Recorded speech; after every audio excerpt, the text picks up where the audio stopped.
Hoy, exactamente hoy, se cumplen 300 años de la muerte de Immanuel Kant.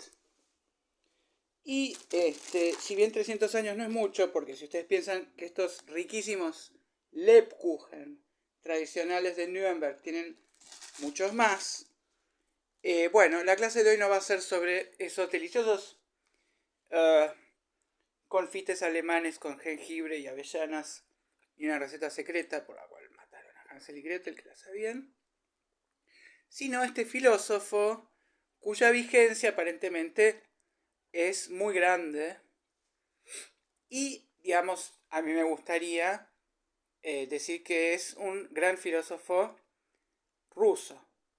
¿Por qué? Porque es tal el nacionalismo alemán que en los manuales con los que yo te obligado a enseñar en las instituciones ponen a Nicolás Copérnico como alemán, cuando todos sabemos que era polaco, que bueno, ponen, es alemán, porque realmente donde nació Copérnico hoy en día es Alemania. Bueno, entonces hoy en día Königsberg, donde nació Kant, es rusa. De todas maneras sé que hay grandes compensaciones y que los polacos, bueno, finalmente les dimos, es como el intercambio de rehenes, les dimos finalmente a Goyeneche, a este cantante, el polaco. Es más, le dimos a la China Suárez. Es China, Argentina y habla polaco. Bueno, de Kant habría mucho para decir. Es muy larga, su obra es muy compleja, muy extensa. Sobre todo, por ejemplo, podemos decir que la prosa filosófica de Kant es realmente muy ardua, ¿no? Es comparable a al more geométrico que quiso hacer Spinoza. Es decir, no es un autor fácil de leer como sí lo son todos los ingleses, Locke, Hume, como si lo es Schopenhauer, que adoptó la tradición inglesa. Es arduo, es difícil de leer, en un sentido distinto al que es difícil leer Hegel, es un sentido distinto al que es difícil leer Heidegger, por supuesto, por las falsas etimologías, separaciones de palabras y esa jerga que tan genialmente es burlada por Günter Grass en Los Años Perro como novela y analizada y lapidada por Theodor Adorno en Der Jargon der Eigentümlichkeit, ¿no? Uh, el dialecto, digamos, de la autenticidad, donde él realmente refuta que puede haber algo auténtico y algo no auténtico, por más que después en su intento de una conceptualización metafísica de la música, bueno, desdeña el jazz diciendo que no obliga al espectador a un esfuerzo y que eso es lo que define al arte bueno del arte malo, al arte auténtico del arte auténtico. Bueno, ciñámonos a Kant, por más que justamente en virtud de su grandeza y de su gravitación es que se da lo que genialmente, que mejor lo define, es Borges en un ensayo que se llama Los precursores de Kafka, que dice, todo gran genio crea a sus precursores. Es decir, ahora que hemos leído a Kafka, leemos a Nathaniel Hawthorne y vemos lo kafkiano en él. Y vemos en Daniel Defoe lo kafkiano y vemos en la Biblia lo kafkiano. Bueno, claramente no podemos evitar ver, si leemos ahora a Kant, lo hegeliano, ¿no? Todo lo que, digamos, después fueron derivas de Kant, desvíos, variaciones, herejías, pero todo surge de él, ¿no? Bueno, lo más importante de Kant que hay que decir, quizás si hay que saber una cosa sería esta, es, bueno, la filosofía tradicionalmente tenía como dos grandes corrientes antitéticas, ¿no? Respecto a cómo se puede conocer, ¿no? Entonces, bueno, partimos de los griegos antiguos, por ejemplo, Platón, Aristóteles, que después de todo han tenido la mayor de las influencias, se puede, digamos, un poco coincidir en que todo está de alguna manera implícito en ellos. Bueno, está la famosa frase de Whitehead, que dice que la historia de la filosofía occidental son meras notas al pie sobre la obra de Platón y Aristóteles, ¿no? Platón, que es quien recoge las enseñanzas de Sócrates, que no es escrito, manera de diálogo, y Aristóteles, que toma el método, por eso es el discípulo, pero llega a otras conclusiones. Por eso dice, soy muy amigo de Platón, pero más amigo de la verdad, y la diferencia entre un perro y la palabra perro es que la palabra perro no ladra, porque Platón creía en el nominalismo y que en el nombre de la cosa está la cosa, ¿no? Que eso está versificado por Borges en, si como el griego afirma en el crátilo el nombre de la cosa, todo el Nilo, en la palabra Nilo, y en el nombre de la rosa está la rosa.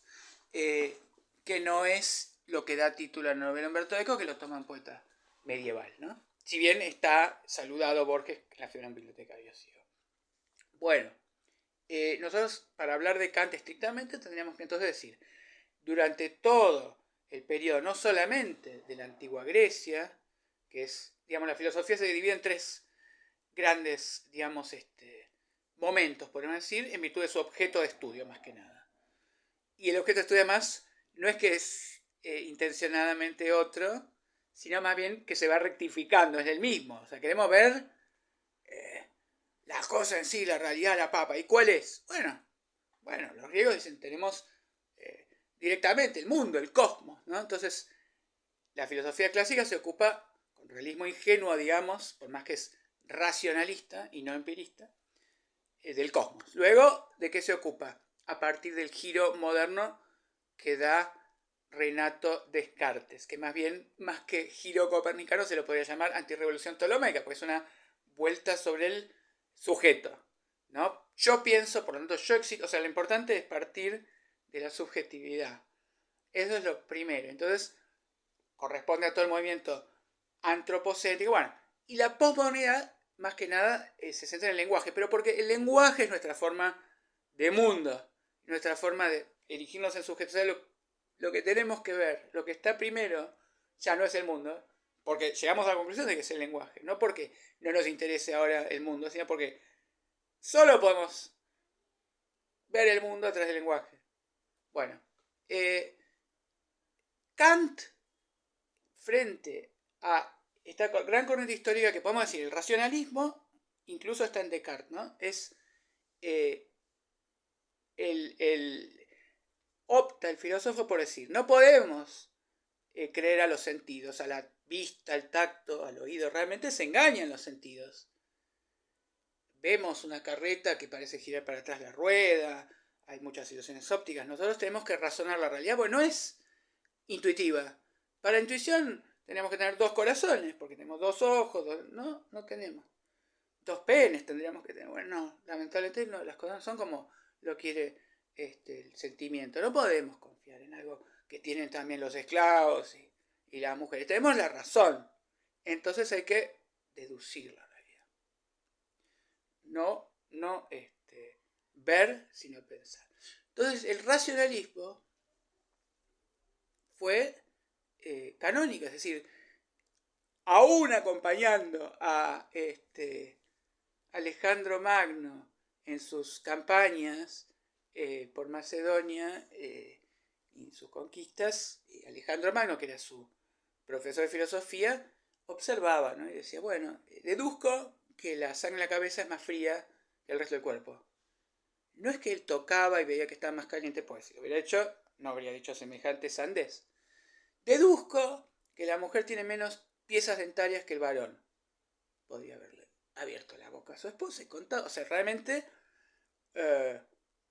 estas deducciones, al carecer también de una especie de método de falsación, como después diría la epistemología de Popper, realmente eran más peligrosamente disparatadas que observar algo mal, ¿no?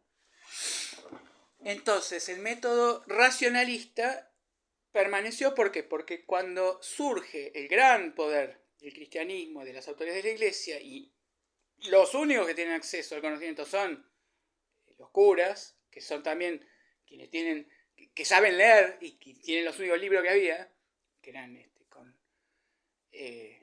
piel de cabra, es decir, no eran libros impresos hasta la llegada de Gutenberg.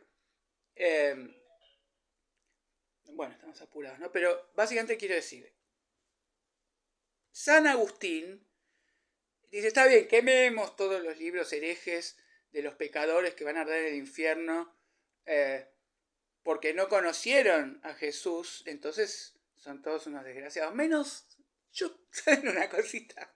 Salva para la humanidad. Platón y Aristóteles, yo veo en ellos ya una chispa de divinidad.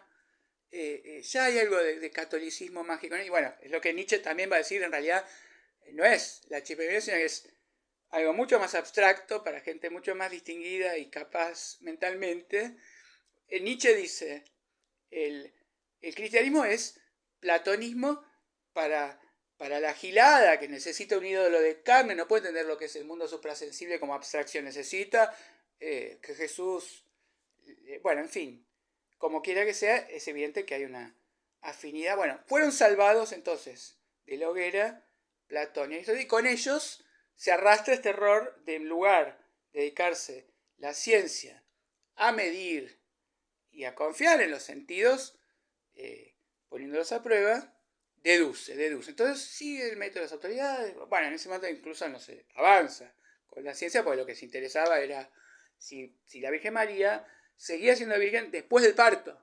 Una cosa es cuando, digamos, es fecundada, por algún motivo, digamos, parece que en el Concilio de Constantinopla se llegó a esa gran pregunta, pero digamos, porque parece ser que, digamos, la cabecita de Jesús, yo no quiero decir nada, tampoco el tamaño del pene de Dios importa, pero parece que era más grande, entonces seguía siendo virgen. Bueno, ese es el tipo de conocimiento que le interesó saber a la Iglesia. La humanidad por eso consideró que la Edad Media, bueno, sufrió un retraso mental por unos cuantos siglos y que la gente era imbécil. No era imbécil, pero consagraba las energías intelectuales a temáticas que hoy en día no nos interesa discutir. Dios es uno, tres, cuántos ángeles pueden posarse de la punta del alfiler. Ahora nos interesa, ¿entró la pelota y fue gol de River o no? O sea, cosas mucho más inteligentes.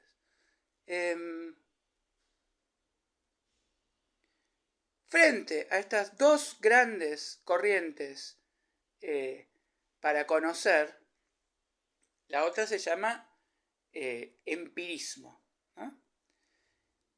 Surge con Galileo Galilei, ya sí, la matematización del mundo, medir todo y los nuevos instrumentos que han permitido con los telescopios la observación directa, ¿no? Con lo cual no hay que deducir si Saturno tiene un satélite o dos satélites o tres satélites. No, agarro el telescopio y lo veo directamente. Galileo hizo muchas experimentaciones, ¿no?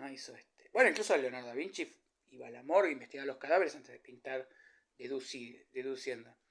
Entonces, Galileo, por ejemplo, es famoso que tiraba cuerpos de distinto peso desde la Torre de Pisa. Así la inclinaron, Disculpen, no cuerpos, no en el sentido de cadáveres, pero fíjense qué antiintuitivo resulta saber, que lo sabemos recién gracias a Galileo Galilei. Dos objetos de diferente peso caen al mismo tiempo. O sea, queda refutada la física de Aristóteles, que duró solamente 2 milenios, algo que perfectamente podría haber hecho cualquiera, ¿no? No es que cambiaron las circunstancias, no es que desde una montaña ahora puedes tirar cosas y antes no. ¿Qué tecnología necesitaba? Es como Piaget, todo lo que descubrió empíricamente Piaget lo podría haber descubierto Empédocles. Bueno, ¿qué es lo que hace Kant? Kant viene leyendo Descartes, bueno, vamos a derivarnos mucho, que tenemos muy poquito tema. Lea un gran escéptico, gran provocador, un genio, un hombre, bueno, súper tolerante, que escribió unos diálogos muy fáciles de leer, que niega la causalidad. Dice, solo podemos afirmar que viene una cosa y después la otra. No podemos establecer una ley de que hay una necesidad, una relación de causa. No podemos decir, porque, qué sé yo, pongo el fuego y hierve el agua. No. hasta ahora que puse el fuego, ahí no quiere decir que vayamos a poder predecir que eso va a pasar. Es un gran refutador de la famosa teoría de San Anselmo, del argumento ontológico, de decir, si yo puedo concebir un ser infinitamente bueno, inmortal, yo que soy depravado y soy finito, ahora engordé, pero entonces hay que terminar.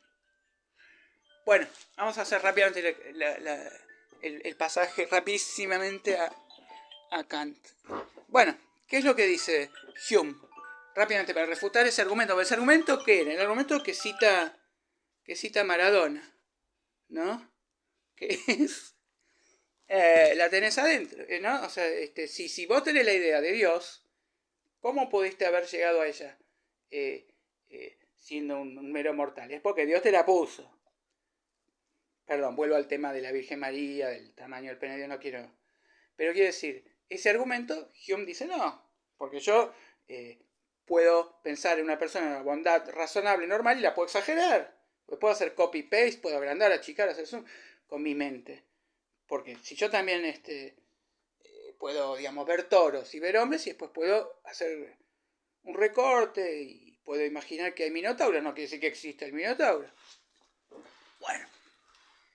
Porque además Hume, este es un dato poco conocido, era de Escorpio, no le gustaban los tauros.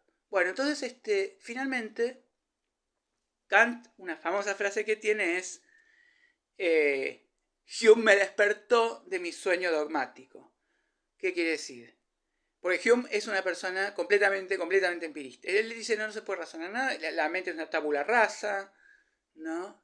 Como Hannah Arendt enamora a Heidegger, pero no tenía muchas tetas, mucho culo, era una tabula rasa. Él igual se aferró a ella como una tabla de salvación. Bueno, nada de pecho en espalda. Todos esos chistes son quizás buenos y es muy pesado Kant. Bueno, terminemos con Kant rápidamente. ¿Qué es lo que realmente dice Kant entonces? Es una mezcla de cosas. Y en eso fue alguien que anticipó muchísimo. Hoy en día si estudiamos la neurofisiología de los fotorreceptores cono y los fotorreceptores bastón del ojo, advertimos que no tenemos un acceso directo a la realidad fenoménica, sino que el ojo es un poeta, construye una realidad, pero no es la realidad tal cual exterior. Y en dicho sentido, Kant se anticipó mucho. Porque ¿qué dice? Que es una mezcla de las dos cosas, ¿no? Quería no dejar de mencionar que Galileo, a su vez, se pasa un poco a un extremo exagerado. ¿En qué sentido? Que él dice, anota en su diario, mira Saturno y dice, Saturno tiene 3 lunas.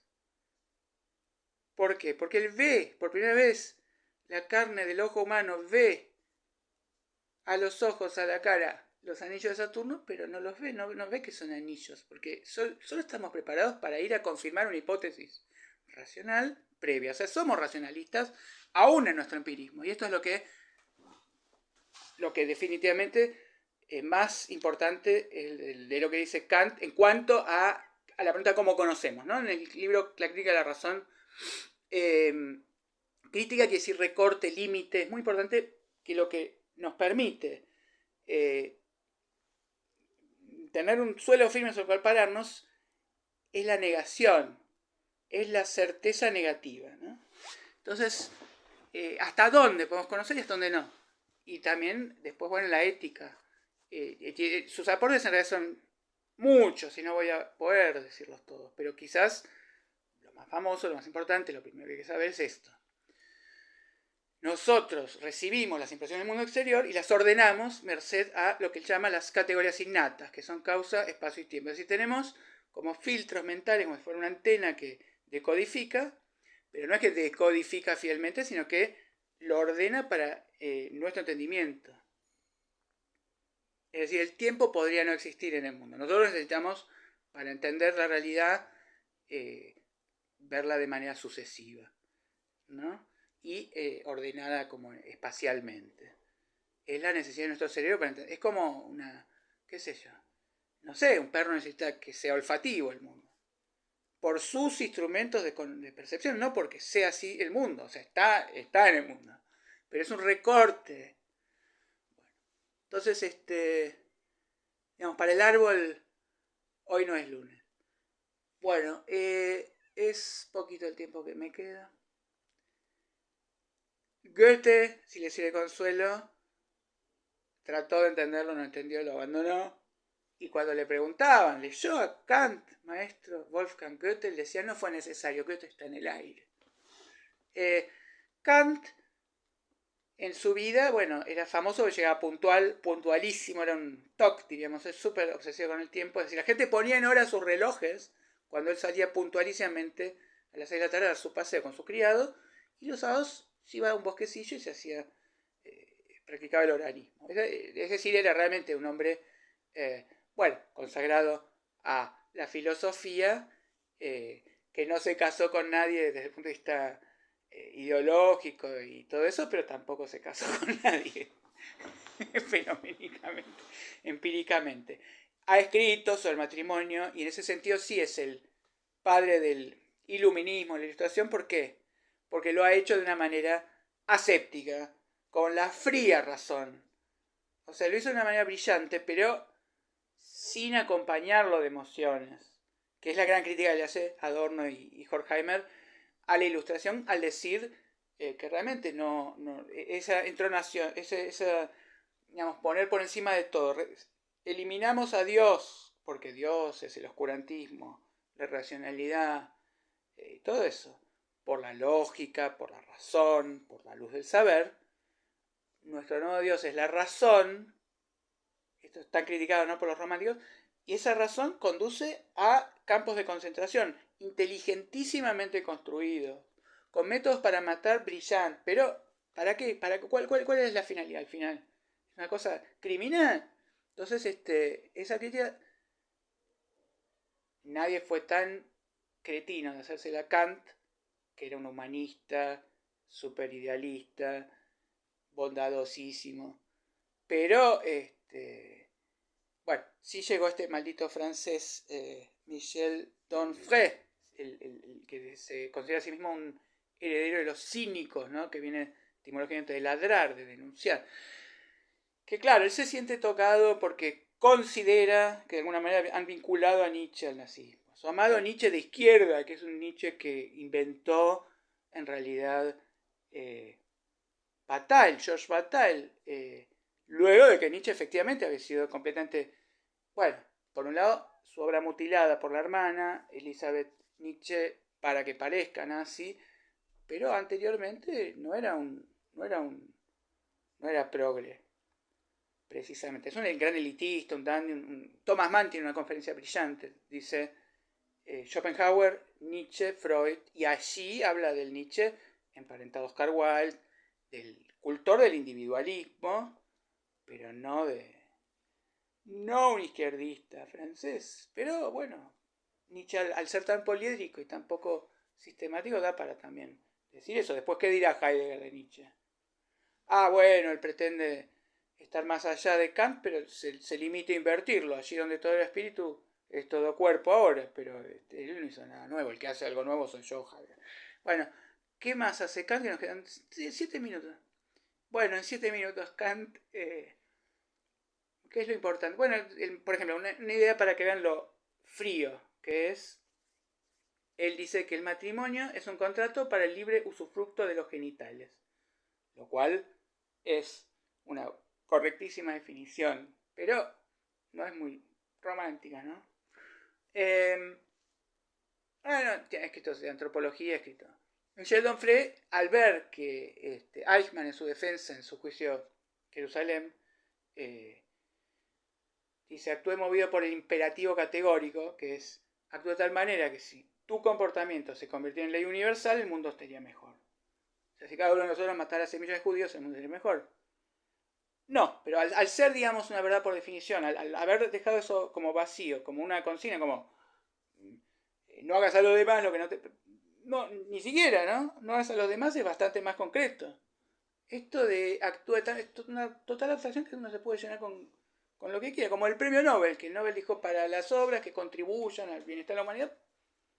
siempre puedo interpretar que eso es el tipo de verdad por definición, ¿no? Entonces, Eichmann efectivamente cita a Kant y Michel Onfray escribe que en Kant está el nazismo, pero en Kant no está el nazismo. De hecho, el nazismo no es un movimiento racional, no es un movimiento iluminista, es un movimiento completamente sentimental. Bueno, básicamente eso tenemos que decir de Kant, que es esta mezcla, se llama idealismo trascendental, donde recibo las impresiones y las ordeno y no tengo acceso a lo que él llama el noúmeno, que es la cosa en sí, que en ese sentido es, digamos, un sistema muy similar, digamos, al platonismo, ¿no? Donde tenemos el mundo de las apariencias y no en este mundo. Luego hay varias interesantísimas cosas que habría que agregar. Y hay slogans: atrévete a pensar por ti mismo, sapere aude, ¿no? El slogan del iluminismo. El slogan famoso: dos cosas me maravillan: el cielo estrellado arriba de mi cabeza y la ley moral adentro de mi cabeza. Que de eso, si tenemos tiempo, les podría mostrar hermosas derivaciones en la poesía. Esa famosa de Brecht: dos cosas me mueven a escribir poesía: una, la hermosura del almendro floreciendo, y la otra, el horror por el avance del capitalismo salvaje, pero solo la segunda me empuja al escritorio.